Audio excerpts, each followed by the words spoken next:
আল্লাহর সরাত গুজারিশ করিলে ও আল্লাহ, ও আল্লাহ,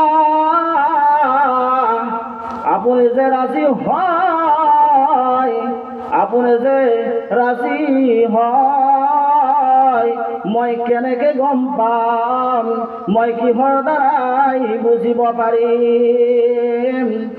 আল্লাহ তাআলাই কৈছে, এ মুসা, মই ৰাজি কেনেকে হওঁ তোমাক কৈ দিও। যিজনৰ দিল পাক পবিত্ৰ থাকিব, যাৰ ৰেজা থাকিব, মনি মুকুতা শান্ত থাকিব, মোৰ ওপৰত ৰাজি হৈ যাব, ময়ো তাৰ